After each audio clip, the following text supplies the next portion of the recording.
بسم الله الرحمن الرحيم. الحمد لله رب العالمين، وبه نستعين على أمور الدنيا والدين، وصلى اللهم وسلم على نبينا محمد وعلى آله وأصحابه ومن تبعهم بإحسان إلى يوم الدين، وسلم تسليما كثيرا. اللهم وفقنا لما تحب وترضى. أما بعد، السلام عليكم ورحمة الله وبركاته. walaalayaal waa maalin maaragtay sabtiya 9 Nofeembar 2024 kuna beegan 7 bisha Jamaadul Awwal 1446 hijriga ah.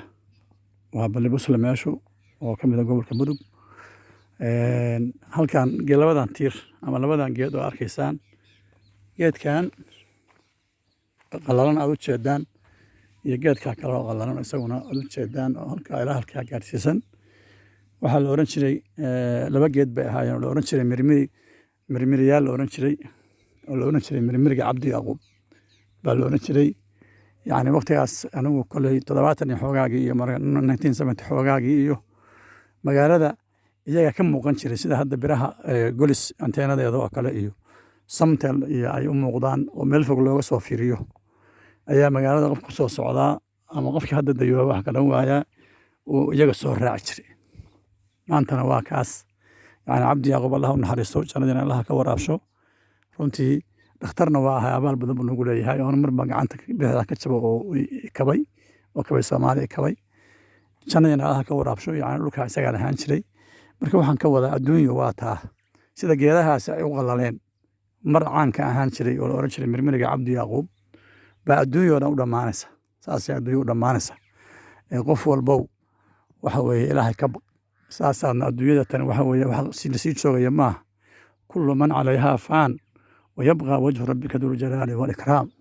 garanaysa waxa weeyaan ilaahay quraankiisa ku leeyahay wax walba oo adduunyada yaala waa tagayaan, waa dhamaanayaan. garanaysa ilaah un baa haraya subxaanahu wa tacaala. marka waxa weeye waxaas in la isku sheego oo xaaraan maaragtay iyo dhibaato iyo dhiig lagu galo oo la isku dilo meel cidla ah bannaan iyo Soomaali hadhowna ay sidaa looga dhinto sida adeer Cabdi Yacquub waa dhinta, Allah u naxariisto. weliba dhulkiisa xalaal weeye, isagu dhul dhacay ma ahayna. waxaan ka wadaa waxa weeyaan in meel cidla inta lagu diriro meeshiina hadhow ay soo harayso oo dhulka ilaa adduunka la gadiya ay jiri doonto. adiguna ayaan aad ku dhimato meesha cidlada ku dhimato. oo hadda Soomaali imise islaynaysay muddo wax islaynaysay hadda ilaa iyo 90 khaasatan haba ugu badnaatay 1991 ilaa maanta ayay isdagaalaysay oo waa ka sii dabaanta ka sii darday. marka waxa isku leenaysana waa gardaro iyo dulmi iyo anaga reer hebel iyo anaga reer hebel oo yani ilaahay weyn ilaa weyn intooda badan in yaro ilaahay ilaaliyay mooyaane weyn ilowna waxaan inagoo dhan ba ilownay.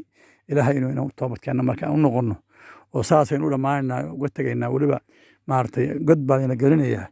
godkaas oo qofku nabigu yiri ama waa godadka naarta ka mid ah ama waa beeraha jannada ka mid ah oo yiri uma galaynaa qofkii marka qabyaalad iyo quran iyo ku dhintow ogow oo aan diin ilaahay ku dhibani oo isagoo qabiil iyo xamiye u dagaalamaya ku dhintaay. nabigu wuxuu yiri sallallahu alayhi wasallam isagoo inoo ka warramaya arrinka muslimka kale ee dilkiisa raadinaya, alqaatilu hadday labada muslim seeftooda isu qaataan oo isdilaan, alqaatilu wal maqtuulu fi nnaar, kan wax dilay iyo kan la dilay naarta ayay galayaan bi sallallahu alayhi wasallam. markaasaa asxaabtu dhaheen nabi Allah kan wax dilay la garay kan kale muxuu ku galayaa? nabigu wuxuu yiri isaguna inuu dilo rabay sallallahu alayhi wasallam, inuu dilo rabay. marka gacanta baa laga hormaray. marka waxa weeye haddaad fiiriso inteena badani Allaheen xaalkeena Allah sahray. waxaan leeyahay war ilaahay aan u toobadkeeno, war dhiigga muslimka aynu iska dayno, war ilaahay ina abuuray aynu ka baqna. halkaas inoo dambayso god baa inoo dambeeya, dhammaad baa inoo dambeeya, xisaab aakhira inoo dambaysa. فسبحانك اللهم وبحمدك أشهد أن لا إله إلا أنت أستغفرك وأتوب إليك. والسلام عليكم ورحمة الله وبركاته.